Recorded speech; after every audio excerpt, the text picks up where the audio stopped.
morning, everybody, and welcome to VeGaon. The weekly portion of Teruma has a very simple message: to volunteer, to give of yourself.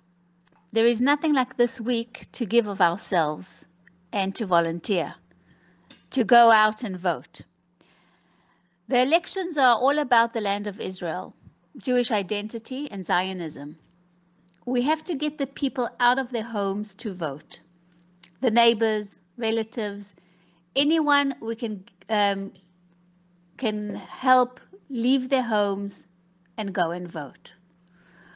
On Monday from 4 p.m., there will be a call center right here, and whoever wants to volunteer here is very welcome. We really need to get the last people to go out and vote. Those who have gone to the beach or the mall, to get them to come and vote. We would really appreciate it if you came here to join in our efforts. In a word, we have to give of ourselves. With us today is Avraham Shvut, of the first settlers in Samaria, of the legendaries of Elon Moreh, a city planner, a geographer, member of the Sovereignty Forum. He sits with us on meetings, but not only. He gives way and beyond to this issue of sovereignty. He was asked by a very distinguished institute to deal in the matter of urban planning in Judea and Samaria for the sea areas, but he refused because he believes sovereignty should be applied all over the areas of the land of Israel. Yes, he certainly deserves a round of applause. Few are the people who would decline such an offer from such a distinguished institute because of ideology. I'm not even talking of the financial aspect. So please, Avraham, the floor is yours. Good morning. I will open with some kind of correction. In the promotion for this event, it was written that I am an architect, but I'm not an architect. I'm a geographer. I also plan for different regions, and I engage in national planning as well.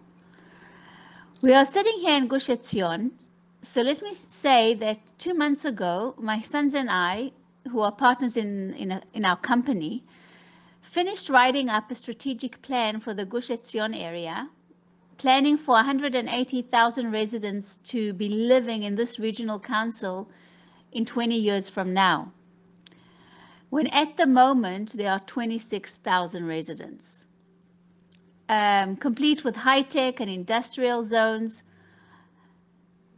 That is one of the plans we are currently busy with. Can you hear me at the back there? Okay. I want to talk to you today about the Tama 100, which is a National Master Plan 100, an initiative of the sovereignty movement. This initiative is of importance not only to the development of Judea and Samaria, but to the whole state of Israel and to the issue of sovereignty.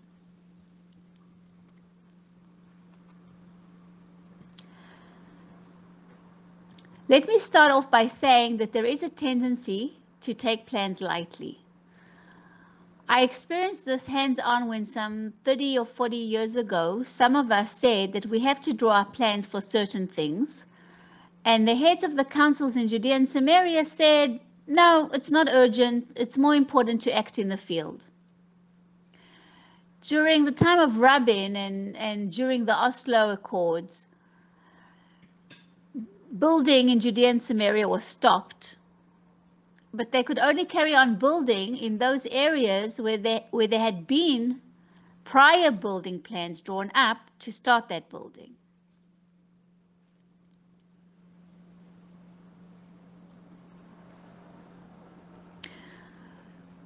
Let me give an example of plans that were a determining factor, not only when planning for settlement, but for other things as well. For example, the planning of the Moked plan.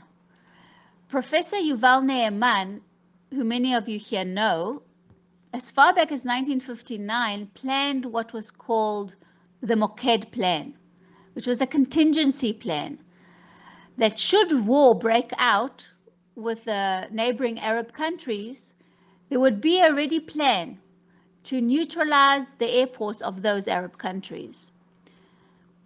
And in fact, that was what was done and what led to our victory in the 6 Days War. We're all familiar with what happened. Most of us were there. And it's all because of what Yuval Ne'eman had planned in advance and because he had the foresight. If he hadn't done it, who knows what would have happened. So that was an example of a plan from an entirely different area that became a determining factor. This is the Alon plan. Sorry, they're asking something from the audience and I can't hear the question. Oh, yes, he was the deputy head of Amman, the military intelligence unit. He was the commander of a battalion and fought in the War of Independence. I could talk about Yuval Ne'eman for an hour, even more than an hour, because I had worked with him a lot. The peak of his work, besides his work in intelligence, was when he stood at the head of a ministerial committee for settlement representing the Tchia party in the 1980s. Over a period of 3.5 years, we passed a resolution in that ministerial committee to build 70 new settlements in Judea and Samaria, and all of them were indeed built within 10 years, as well as 62 settlements in the Galilee, which were built as well. And he saw that as the peak of his public and national work. He was involved in many other projects, but he is not our topic today. However, his plan is the Alon plan. The Alon plan is a very general plan. It talks of the Jordan Valley and the Jerusalem corridor and which areas of Judea and Samaria should be expanded and left under Israeli sovereignty. This plan was never really approved by the government, but up until the political turnover of 1977, the government still acted in accordance with the plan, and that is why they only built new settlements in the Jordan Valley, except for Kiryat Arba, Hebron, and Gush Etzion, because they were perceived by Mapai and the Avodah as areas that had been ours and were now restored to their original splendor. In a sense, we were coming back home. But except for these, they were unwilling to build any new settlements in Judea and Samaria. The Gush Emunim plan from 1978 for settlement in the entire state of Israel, including Judea and Samaria, is basically the plan that we go by till this very day. It was after the Likud came to power, the revolution. But again, the perspective back then, and I want to just point out to you, this is the map of that plan. Can you see what it includes? Look at it. Look at it. What does it include? That's the 1978 plan. The entire state of Israel as well as Sinai. In 1978, we planned everything also for Sinai. And that was a statement that in Sinai, we can actually absorb 10 million residents. And when the entire Jewish people immigrate to the state of Israel, we'll have space to take everybody in. And when the Christians maybe force us to go back to Sinai, there was even, there were plans for those days.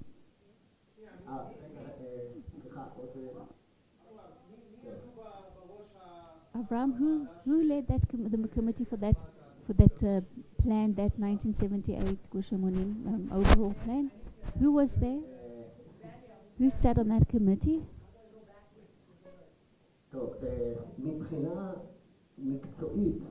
Professionally speaking, or organizational, or in terms of organization, I actually headed that committee. There was also an architect, Chanata Penking from En Harod. She was the architect of that plan.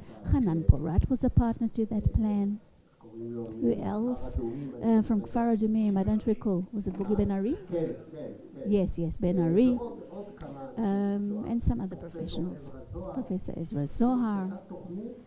It was a plan that, placed settlements, gave room for new cities up north. It actually even planned on building a new big city in Machanaim up north. It planned for a road system as well. But just, I just want, what is my point? When there are plans, sometimes they can determine reality in the short term and sometimes in the long term. And this is again another plan that I mentioned from Yuval Ne'eman. You could see it even planned for all the important airports in the area. Now, if we talk about plans, I don't think nowadays we can actually ignore the following facts, although maybe this is a slight deviation. But look, here we have a map of our, dear friend Trump, and here we have another map. This is the Oslo Accord map. Now, as you can see in the Oslo Accord map, the whole region of the Jordan Valley, okay, the white areas are sea areas. The other areas where there are seas, notice please, those dark areas are Jewish settlements. The yellow areas are A and B areas. Notice that all the Jewish settlements basically narrow corridors. Even if you talk about the big city Ariel, it's a corridor. Now the Trump plan, look at the Trump plan on the left. It proposes one thing that we should never agree to, that is an Arab state in the heart of the state of Israel. Take Gaza, multiply it by 8, and, we might have to only live in Tel Aviv, just as they live in Nahal Oz today. That is far as security goes. But let's talk about principle. There should never be another state in the Israel area. We should never give it to anybody. Nobody else should have sovereignty over Israeli parts, not even sub-sovereignties, whatever you may call them. There isn't such a thing. Or, a demilitarized zone, no such thing. After some time, such a state will turn into a real state. Now, what I wanted you to notice here on the map, you can see this is one corridor. Here is Jerusalem, is with Ma'ale Adumim. In the south, there is one little corridor, and that's it. And it's also partial, meaning this map is absurd in terms of Jewish settlement. I'm not even going into the principles and into the ideologies of all this. This very proposal is absurd. That means it will not be able to thrive and be sustainable over time. So we from the sovereignty movement, as you know, we have proposed, well, not only we have demanded, and we are planning, and I'll be talking about some of this, we would like to impose sovereignty over the entire Judea and Samaria. In truth, today, the state of Israel is a sovereign de jure, but even de facto actually, but it hasn't really turned it into full potential. Meaning, we are living in a reality. We have an Arab population. Nobody is going to evacuate them and chase them out. We might have, a different process from what Lieberman is proposing, that maybe certain parts of Judea and Samaria will be annexed to the state of Israel, as opposed to what he has suggested, that Wadi Ara will be annexed to the Palestinian state, which is an absurdity, of course. The solution, the only solution, which might be feasible without, evacuating 1,800,000 Arabs, or almost 2 million Arabs, would be to give the Arab population, without giving them Israeli citizenship, giving them what is called municipal autonomies or local autonomies around their big cities. For example, Nablus, Shechem. And first of all, we have to apply Israeli sovereignty over the entire Judea and Samaria. And how do we realize this sovereignty? Let me say as follows. There is, Moti Kedar calls it these little emirates, when he talks about this little local municipalities under Israeli sovereignty in certain parts of Israel. Meaning, if there is autonomy, even if it's a partial autonomy, and I talked about it before, from Jenin till Hebron, and there will be a succession of areas, they will demand a state at the end of the day. At some point, they will demand a state. But if they will be separated into smaller, detached areas, and every Arab city and the little villages around it will be this little locality, meaning there'll be families and tribes. I imagine some of you are familiar with this issue. You know, all the disputes in Syria, in Iraq, in Libya, there are basically battles between tribes. There's tribal loyalty, which is even beyond national loyalty. You know, the people of Hebron today don't marry with residents of Shechem, of Nablus, and vice versa. Meaning, let's take that tribal principle, give it tribes autonomies, call it an emirate, call it whatever you will, under Israeli sovereignty. That can be a solution so long they don't leave the area, of course. I have two questions. What you just described, you know, that solution of giving those tribes a certain, you know, authority, autonomy, right? Just to repeat what you said. Is that Mordecai Dar's plan, by the way? No, I want to say something. Let's just listen to the lecture till the end. So let's leave time for questions at the end, okay? Because there, you know, everybody has a lot of questions. So thank you. The issue is, of course, the topic is interesting, and I understand it evokes discussion.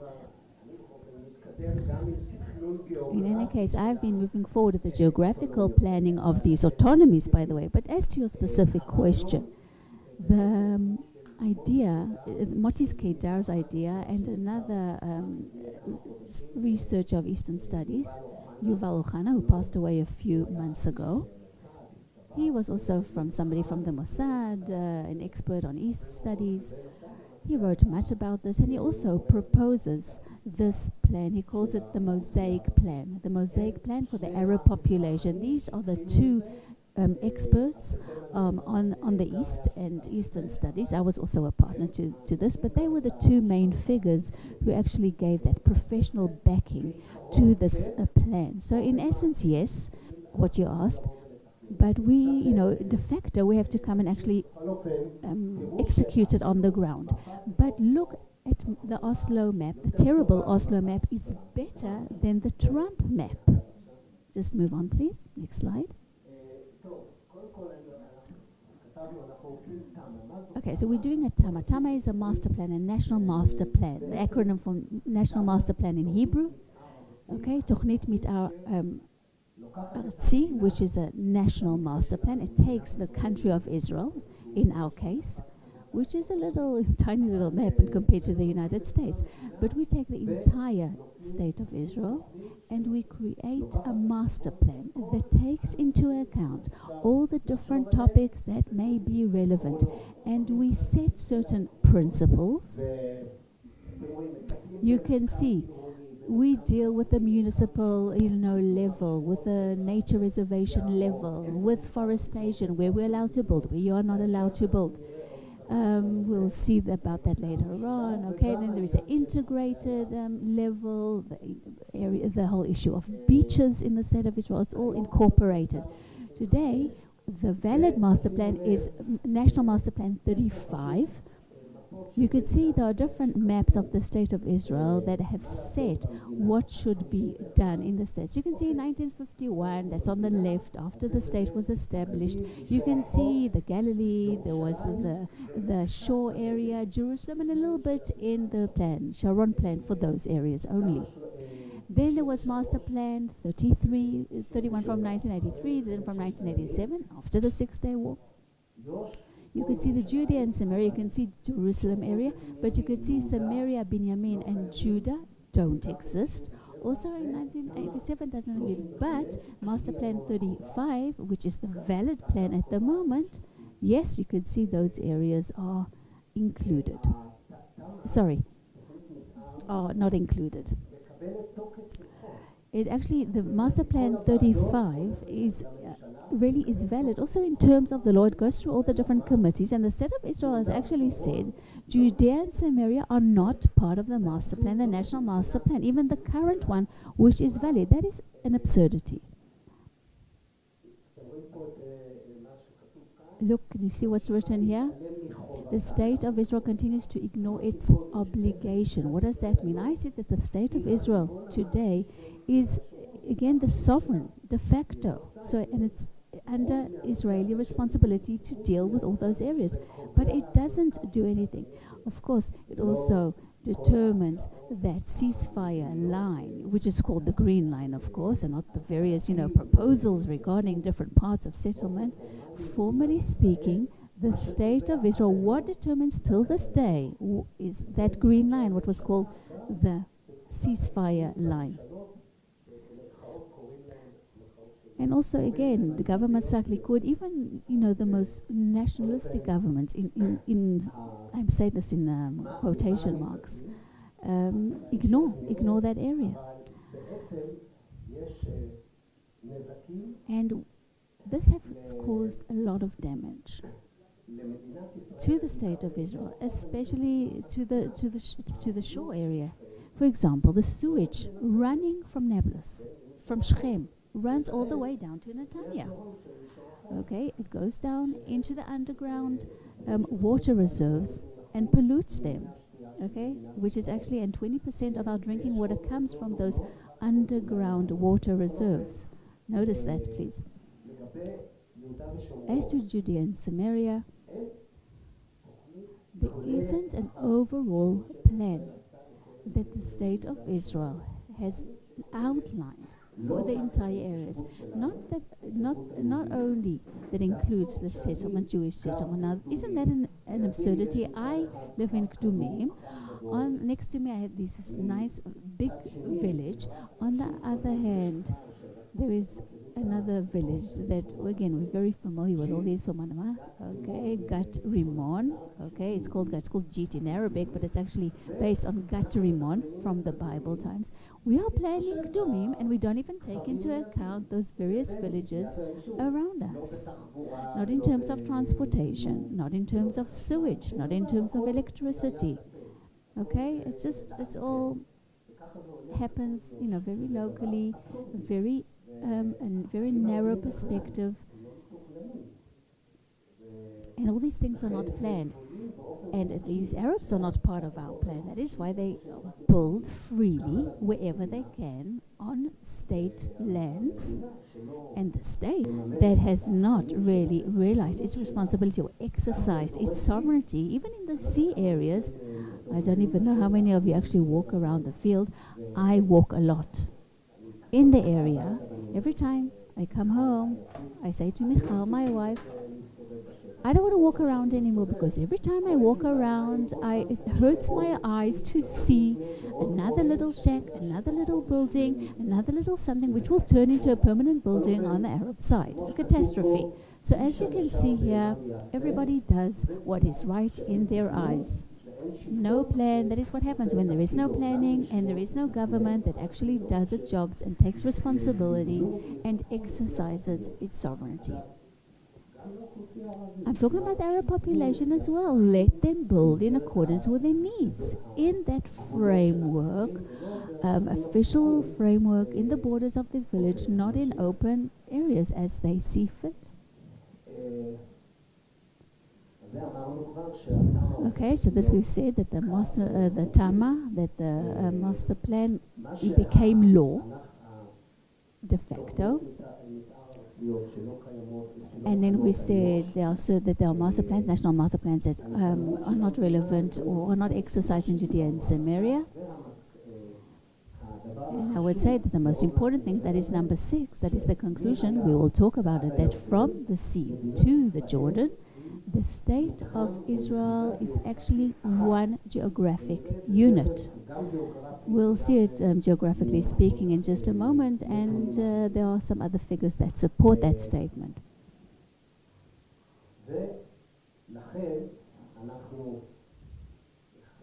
For this reason, we decided in the sovereignty movement that we would like to create a new national master plan. We called it TAMA 100, National Master Plan 100, in order to be able to forecast, again, the needs of the State of Israel 100 years since its establishment. all the way to 2048 on basis of figures, demographic figures, various developments that take place, and to again to be able to envision 2048, to look into the future and see what will be the needs 20, 30 years from now. So we have called it TAMA 100, National Master Plan 100. Let's talk about it a little. These are the objectives. You know, in 2048, I have to remember, you know, to keep saying 2048, because when we used to say 48, we all remember 1948. That's how old we are. But 2048, the estimations are that the western part of, you know, Israel, the west of the river, will be more than 20 million residents. We're not even talking about the immigration, the great waves of immigration that we foresee. Sorry for deviating for just a moment, but it reminds me that in the middle of the 1980s, when, you know, one of us would dare, you know, talk about a huge immigration, wave of immigration that will come from the former Soviet Union, people would tell us, you're hallucinating. It's not feasible. Yes, I was one of those prophets, so to speak. And we had, you know, we arguing, you know, with those people. When we talk about those demographers, we talk about how many Arabs live west of the Jordan.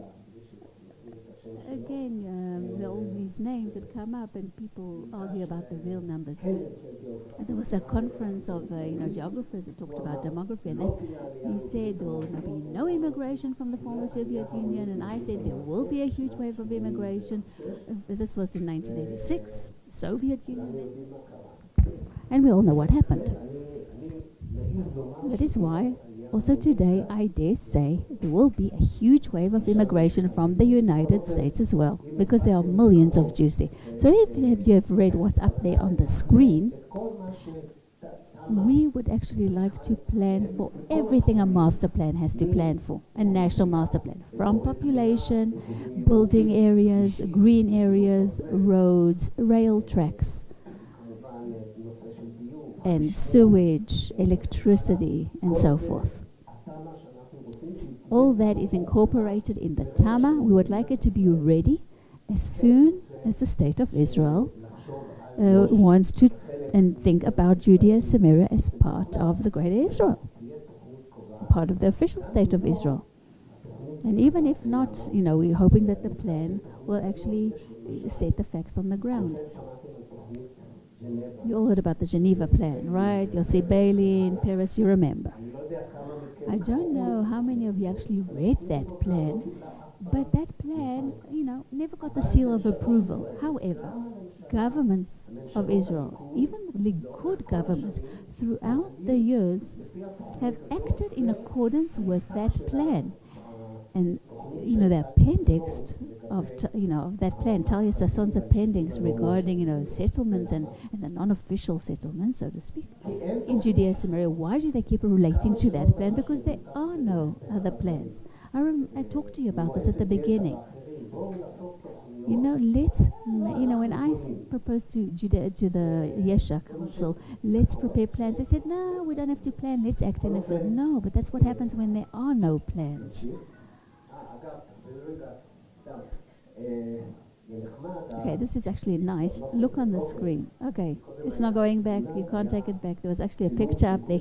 There was a photograph of the Dan, the central Dan area, Gush Dan, from Ptuel.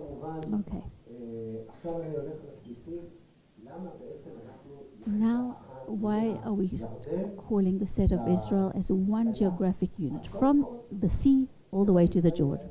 First of all, the state of Israel, that Israel belongs to the Jewish people. All of it here, we have the resolution of the establishment of the state. Remember the partition plan, 1948. Okay, that suddenly actually disappeared from the practical, map at some point. But again, we're talking about one human geographic unit. You can read physically, geographically. I don't even have to explain to you, historically speaking. Arab and Jewish populations, also in Judea and Samaria, there are Jews. There are a lot of Jews in Judea and Samaria, thank God. You know, when we founded Elon Moreh, in the first weeks, when we were still there as a military basis, one of the first Shabbatot there, one of the songs that we would sing during the Shabbat meals was, it was, the words were another 1,000 housing units, another 10,000 units, another 1,000,000 housing units. That's what we sang back then in 1975, yes, when we founded Elon Moreh.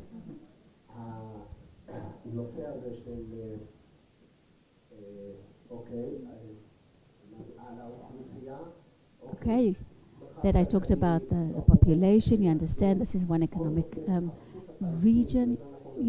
Let's leave the Palestinian Authority, but let's talk about, the Arab population in Judea and Samaria actually exists, economically speaking, because of the State of Israel. Yes, they do receive a lot of money from the European Union. Many of that money goes to the pockets of the leaders.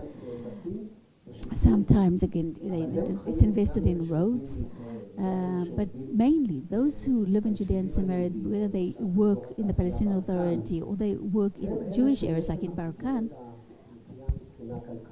they are actually dependent on the State of Israel. They're dependent on our roads. We have integrated roads, transportation, it's Israeli transportation, and of course security. But again, you can see, look at the map here. These are only 70 kilometers, again, from the mountain range, from the mid-mountain range to our shore. So if you can imagine if there were an Arab state there, what implications that would have on our cities along the shore. Okay, those are the 12 principles up there. Look what happened in 1948. There were 600,000 Jews in the State of Israel. There is a claim that there were a little more, but that's the accepted figure. 2020, 9 million residents in the State of Israel, okay, including the Arab Israelis. In 2048, we expect there to be 20 million residents. We have to make sure they have whatever they need. Even today, in settlements of Western Samaria, like in Western Binyamin and the Greater Jerusalem area, Gush Etzion and so forth, we can already take in today about 1 million people. As far as the plans that exist today, they actually can be considered the nearest periphery to the Gush Dan area. And of course, it requires us to have a road network, sewage network, but it would be much easier for us to create all those in areas that are closer, which would be Judea and Samaria, than far-off areas. These areas are actually close to the Gush Dan area.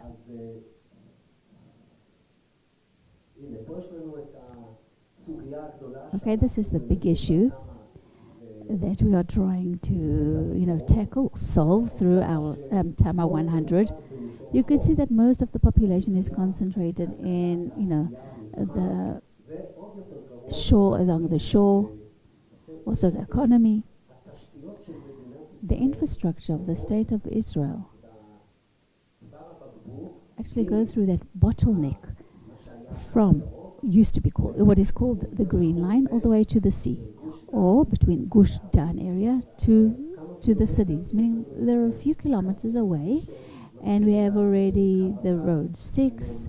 The gas line is situated there. That will be a very important source to the state. Water, electricity, it's all located in one bottleneck that can be damaged, can be stopped, can be undermined pretty easily, and then everything will come to a halt. That is why we have to create additional infrastructure lines.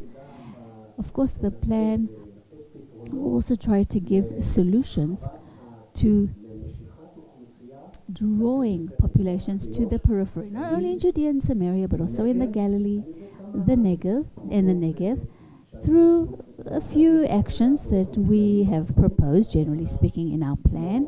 For example, building new cities.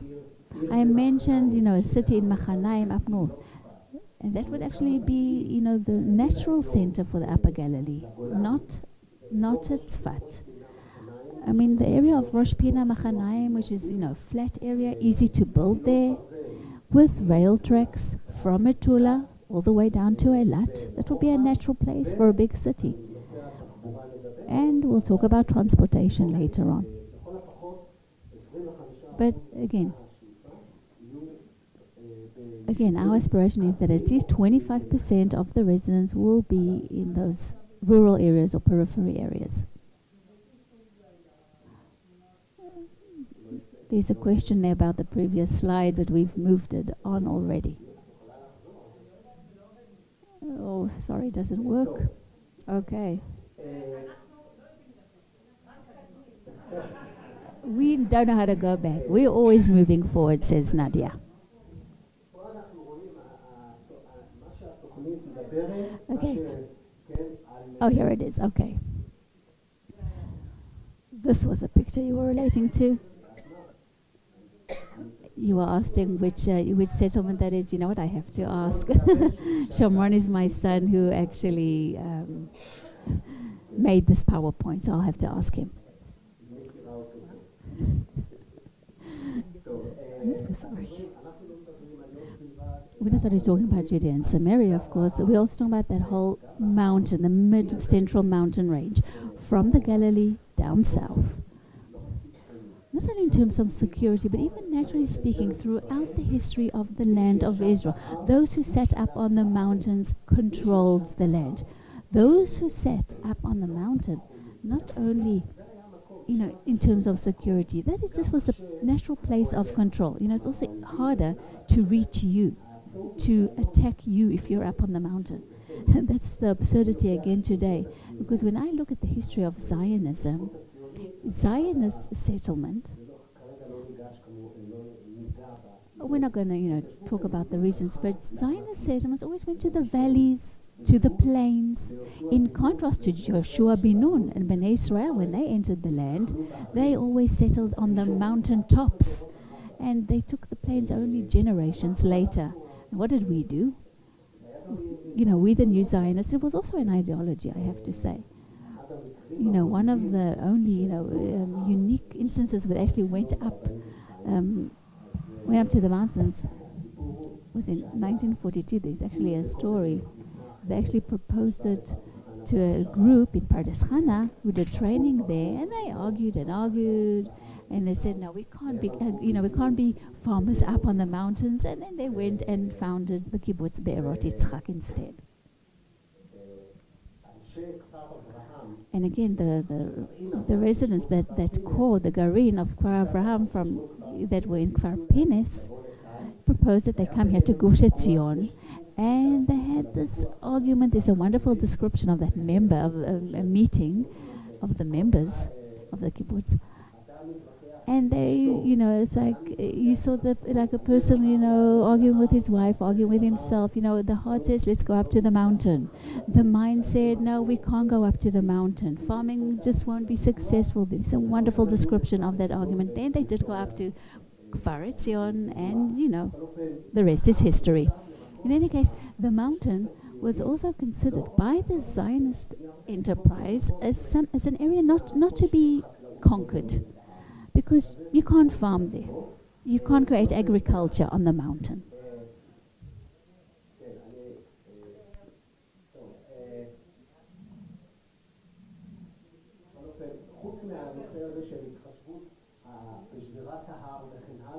Okay, so besides how important it is to control the mountaintops, and what we mentioned before, that 80% of the population at the moment resides on the plains and the shore, Mishor HaChof.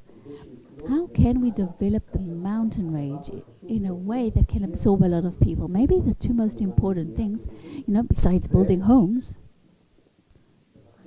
is to have a good road network, good public road network, transportation network, and the issue of employment. You could see this is from the Ministry of Developing Periphery, Negev and Galilee. What is missing? Judea and Samaria. That's not part of the ministry's name. So I mentioned employment. When I mean employment, it's not what was meant, till recently the government ministries, when they plan for employment in the Galilee or the periphery, it's usually traditional employment, not high-tech and things that would draw, a population, high-quality population. And that is something that has to be planned for.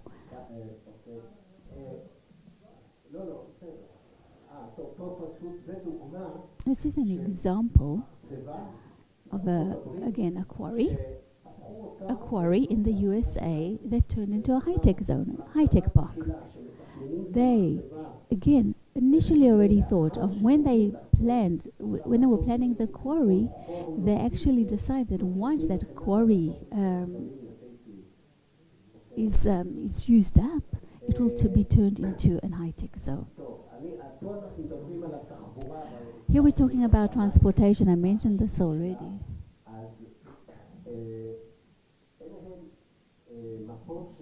These are maps of existing roads. This is from the Ministry of Transportation. Here we can see again roads in Judea and Samaria. Some transportation arteries, but they are very lacking. I can tell you that today the Ministry of Transportation is executing a plan of rail tracks right throughout the country. This started a few years ago, about 6 or 7 roads, laying down rail tracks. This rail track plan, by the way, they all have to be double tracks to be able to reach almost every place in the state. That is a plan that was conducted by a non-formal group, people from the Technion. One of them was, again, a consultant to the Japanese government for the issue of trains, for magnetic trains. For fast trains, I was part of that group, by the way, and we planned a whole train system for the entire state of Israel, from the shore to the Jordan Valley, from Tula all the way down to Eilat, and again, even for trains that would be continuing down to Cairo and to Rabat Ammon, to Amman, and even to Turkey. We called it the Peace 2000 train system. We thought there would be peace in the year 2000, back then. And then we actually wanted and we planned for being able to utilize the geo-economic potential of the state of Israel, and it's possible.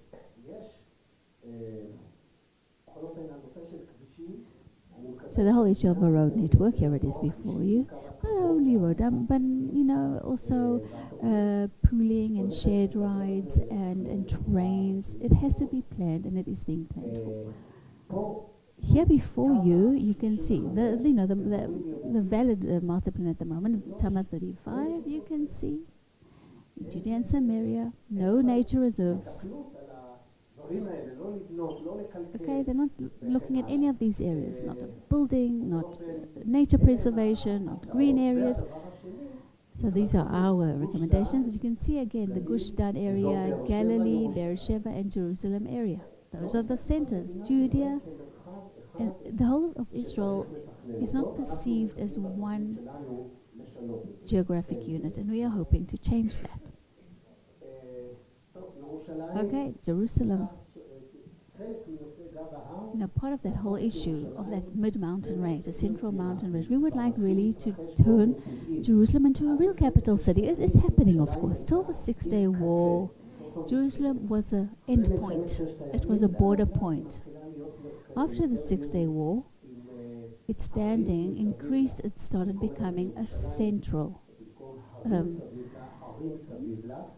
So again, there's a verse in Hebrew that says that Jerusalem has mountains around it, and I would like to call it Harim Savivla, Jerusalem with cities around it. Drawing new cities, becoming a great metropolitan.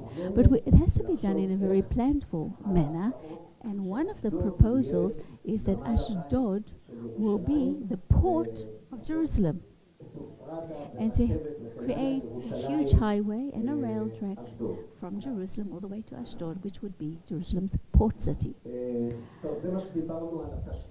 This is what we talked of, infrastructure. Please notice that is that bottleneck of the current infrastructure, besides the population that's concentrated there. Of course, Jerusalem has some lines, Beersheba has a few lines, but it is so vulnerable.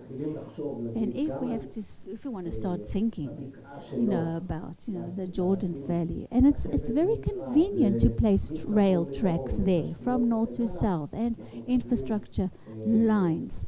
There would be so much more security for the state, less vulnerability, and that is one of the things that the plan deals with, our plan.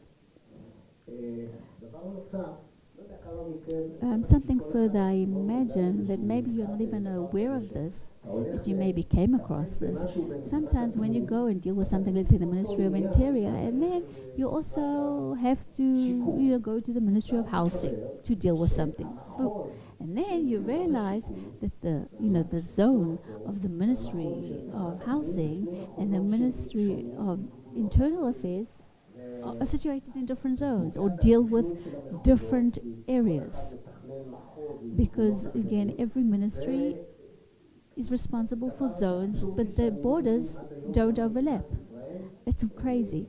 The government of Israel, till this day, has not decided that all the government ministries actually are responsible for the same zones, that it's all overlapping. Of course, this has implications for many, many things, not only for when you have to go deal with bureaucracy.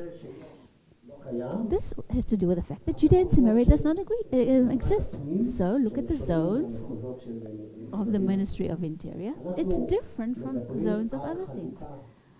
So we are now going to be talking about uniform zoning of all the different regions. This is our idea. Not to have just longitude zones, but also to have, again, zones in a latitude fashion, from west to east. Except for Jerusalem, which will be a special area, a special zone. But every zone would run from west to east. It will include an entire geographic area.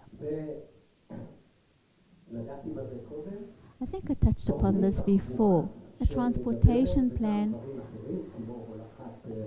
and not only transportation, also this has to do with transmission of gas and electricity. The central, during the British mandate, the gas line went through Haifa. We are talking about transportation systems. You can see they're regional to Turkey, to Egypt, and eastwards. And there'll be a common transportation network to the entire Middle East region. So again, a plan of such magnitude. This is, by the way, a map of Judea and Samaria. 1991, when Arik Sharon was the Minister of Housing, we started doing this. We almost concluded. Then there was that, when Rabin came to power again, we actually created a plan, a greater settlement for the greater Judea and Samaria area, only for 2 million Jews, and it was all on state lands, by the way. Here is the map of that plan. I think I'm of the only ones, who still have the map. I'm still waiting to realize this plan one day. There was a map that we drew up back then.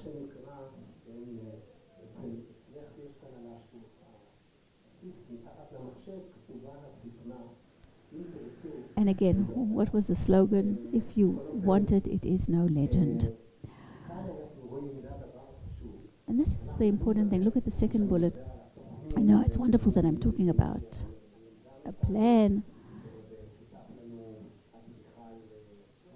And Yoram Ginsberg, by the way, is a partner to the plan, and he teaches in Ariel University. But we are not really moving forward because look at some of the issues that this plan is supposed to deal with. The expenses of such a plan are huge.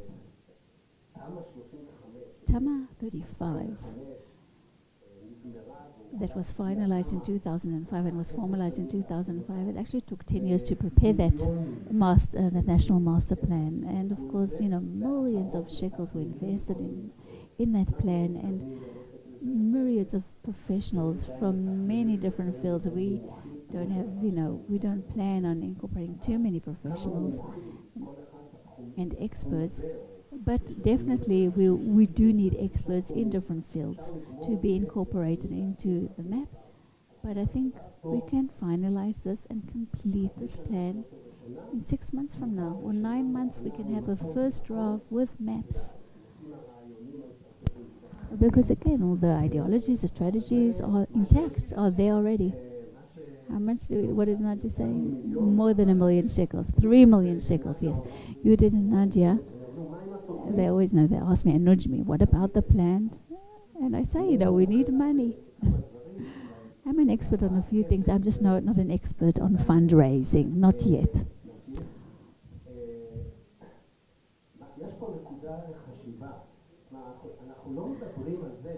Here's another, food for thought. Again, the idea is, okay, the state of Israel was small, and I will take, Tama 35, and then now let's plan for a bigger state. It doesn't work that way, because it's an entire different system. Let me give you an example. For example, a highway that in Tama 35, again, was planned. The minute it hits the green line, that highway, sometimes it doesn't continue, but if it does continue, it turns into a narrow road, because nobody has prepared, lands for that huge highway to continue over the green line. So everything has to be replanned, because everything now has to be turned into one organic area, one unified geographic area. That requires new planning. Of course, this requires Zionist planning, national planning. This, matters of security has to be taken in. That is the real sovereignty of a state. Economy, Zionism, and planning, and looking into the future, planning for the future over which you are a sovereign. That's real sovereignty. And that is why we have to do this as quickly as possible. If somebody wants to ask, what is that? That is University of Ariel. Okay, that's the picture that you see before you. I actually love showing this picture everywhere, because I actually took a part in building that university. Just to conclude, I think that the verse, the pasuk that I love most of all, Hashem oz le'amo yitena, God will give power to its people. If the people have power to do everything they need to do, not just the power of battle, because in the midst of battle everybody is a hero, but then there will be peace, there will be strength for peace, the real peace for generations to come. Are there any questions, please? According to the plan that the Arab cities will have an autonomy. We will be able to really supervise over their infrastructure, their sewage. Did you all hear the question? Maybe we'll repeat it. I will repeat the question into the mic. The municipal autonomies that I talked of in the Arab cities with their satellite villages, will the state of Israel be able to control their infrastructure systems? We don't have to control the structures because it's ours. First of all, we are the sovereigns. But as to water, they will receive water from us. They will take the electricity from us. They will receive the gas from us. Even if they have a local well, whatever it may be, generally speaking, they will need us. They will be dependent on us. Also in terms of employment, they will have a little industrial zone, something else.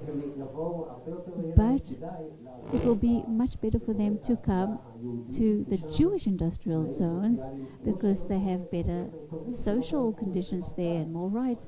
Same happens in Barkan. 4,500 Arab workers work in the Barkan industrial zone. And just remember the Jewish figures, okay? And there are even Jews and Arabs that come from the shore, from the plains, from Petah Tikva, Jaffa, and they all have the same social condition. Can there be Jewish settlement in Shechem?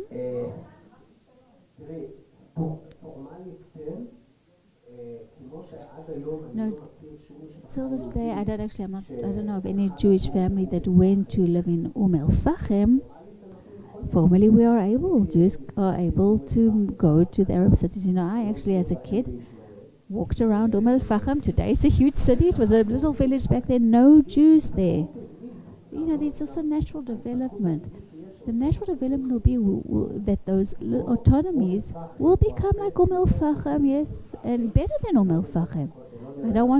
I'm not going to go into, the issues of population and type of population, but that will be the real peace. It's not just Shalom Achshav, peace now. There'll be peace for generations. I actually don't agree. What if I want to live in Shechem? I didn't say you can't live in Shechem.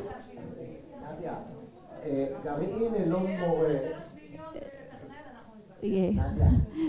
After we get 3 million, we can argue. But you know what? Okay, as to what, let me relate to what you had to say. The Garin, the core, the original settlers of Elon Moreh, our slogan was establishing. No, we didn't say the settlement of Elon Moreh. We actually said we would like to renew Jewish settlement in Shechem. That was our slogan. That was the difference between our slogan and Kfar Etzion. In Kfar Etzion, they just wanted to, rebuild their kibbutz. They came back to their kibbutz. Hanan Porat was very active, of course.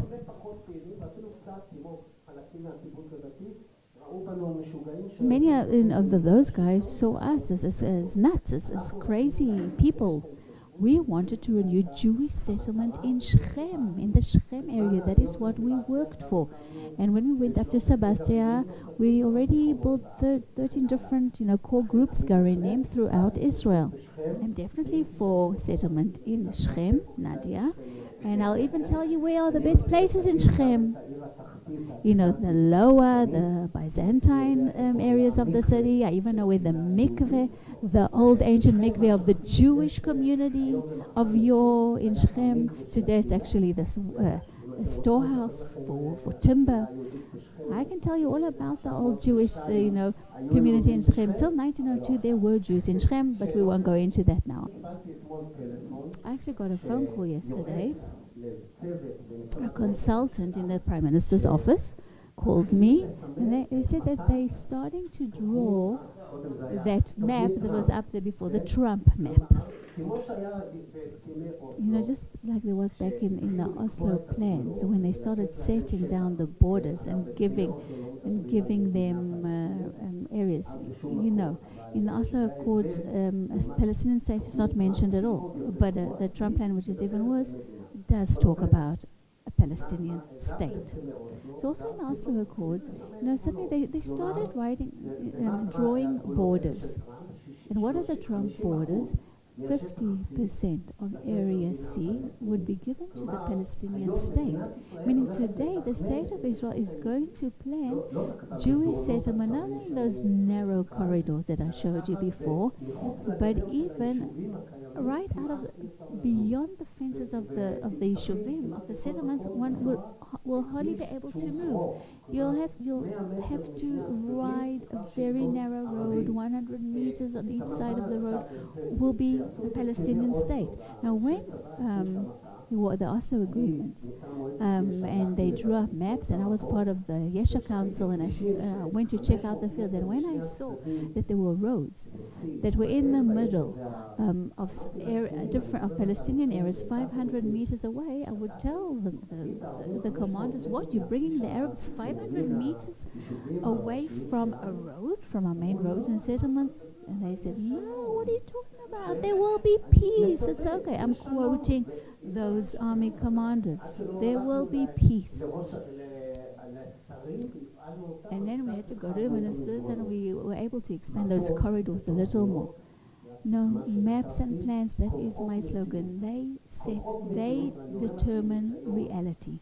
And I can tell you from my experience, from all these years, when we drew up plans, not only us, just like the Geneva plan, till this day, determines reality.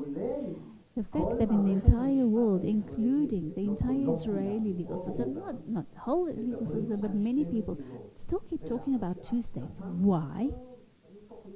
Because there were never other plans. There was never an alternative plan. You remember how I started off? I said that sometimes, people said, why do we need plans? Let's just start acting in the field. If there were plans, settlements today would be much bigger. You know, it wasn't for naught that Bibi, in the past 10 years, has been preventing, promoting plans for the Jewish settlements. And every time he says there are, the approvals for plans, if you follow this closely, you'll see that a certain place that he's mentioned was already approved a number of times. 1,000 units, housing units were already approved in the past, and then he says, okay, yes, you can have 100 units now. If they don't approve plans, they can't really build. If tomorrow, on the other hand, let's say, just what happened with VeGaon, by the way, 1977. In 1977, VeGaon took power. There was no formal map what to do with Jewish settlements in Judea and Samaria. So 2 days after the elections back then, he came to Elon Moreh and he said, and he stated out loud, there will be many more Elonei Moreh. But again, nobody really knew what to do, until we sent a plan. We called it Judea and Samaria, for 60 planned settlements in Judea and Samaria, and a smaller plan for the existing Garanim, for those core groups. And then it was executed in a number of months. And the other bigger plan was executed so later on. Okay, let's just conclude. We would like to thank Avraham Shvut, a man of vision, a man of great deeds. Please remember principles. Principles are the most important. Do not forget them, because if we do not forget the principle and you keep compromising, that's when the problems begin. Thank you so much, Avraham, for your wonderful lecture. I just want to add a few things. Avraham said, there is actually sovereignty over Judea and Samaria. True, IDF controls the Judea and Samaria. But does the state of Israel take the sovereignty, or does it perceive it as part of the state of Israel? Has it planned for this area? You could see it's all blanks, white areas, no planning for those areas. Everything that's happening in the field is personal, private initiatives of the heads of local councils, people who, again, have strong affiliations with seniors in the could maybe get more funding. The state of Israel has to plan this officially, formally, the entire state of Israel. The vision, even when we lived, in the diaspora, the vision was the land of Israel. Now we are here. We have to see the whole land of Israel. If we only just see little units, another little piece, another little hill, another little building, no, it's not good enough. It's not a whole greater Israel with one uniform plan. That is not how it has to be done. I know the people of Israel are not scared of taking the long road. These are all lovely slogans. But again, you have to take a long-term vision. You have to see a big picture for the entire people of Israel, not only for those who are living in the state of Israel at the moment. You need a big, broad picture, a huge vision. We have a huge role. We have to show this to the world. It's not just a role for ourselves. It's a role for all the nations to see. That is why our sovereignty plan is that broad vision to see the entire Israel, the greater Israel. Let's say Bibi Netanyahu, and I don't believe him, by the way, but let's say he wakes up tomorrow morning and says, I want sovereignty, not only over 30%. What's this 70%? Is it yours? Is it your private possession? Can you give up on a certain percentage? Can you give up on any area? What about our grandparents? What about our grandchildren? I will not agree to this plan. Even if they give, 70, over 30 or 70, we can't take it. It's less, it's even less in the sea areas, the entire sea areas. I don't even want to talk about it. It's a wrong perspective. Our perspective, sovereignty means general perspective, broad perspective. It means control over all areas, not only military control. It's not a deal. It's not a deal. It's a vision. Please. Just an additional point, just to expand on what you did say. The different proposals that have existed for a while, but suddenly Bibi has agreed to them. There is one weak point, one point of vulnerability that actually brings down our sovereignty. It actually diminishes our sovereignty, because by him agreeing to take certain areas, makes no difference how big they are, but that principle, to take areas from Chalutza in the Negev and to give certain areas of Israel to Arabs, that means that even where we have sovereignty from 1948, it undermines, let's say, the Wadi Ara. That's absurd, to take areas that are being yours, that the entire world recognizes those as your sovereign lands.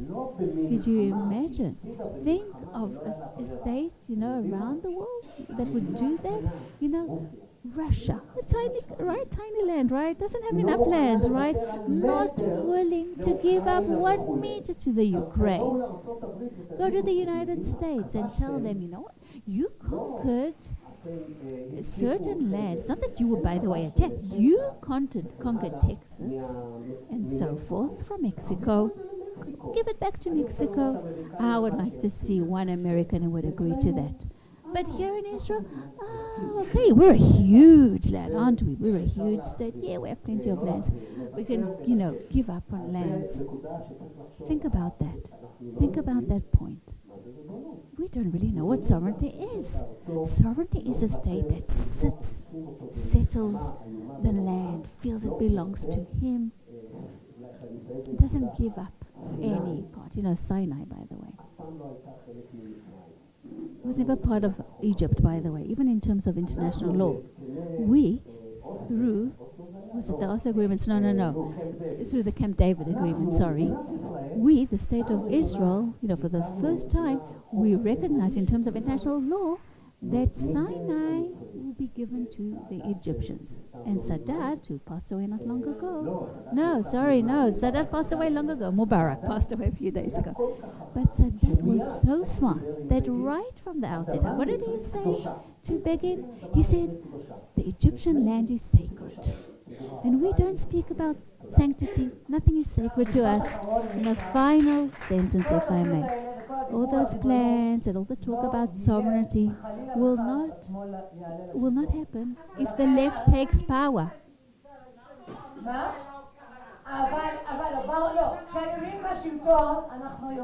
When the right is in power, we can exert pressure. If the left takes power, if Kachol Lavan, but yes, the right has to take power if we want to deal with this. And if the left takes power, we'll go back to Oslo. And that is why those 300,000 voters, the people who vote for the right, who did not go to the ballot last time, please do so. Make sure that everybody goes out and votes. And you can come here from 4 o'clock p.m. on Monday. There will be a hotline. There will be a call center. We need you. And you see that lovely little building, construction we're building outside. Bring your grandchildren, bring people, have a day out, and come to our call center to convince people to go out and vote. Hopefully we will succeed. Shabbat Shalom.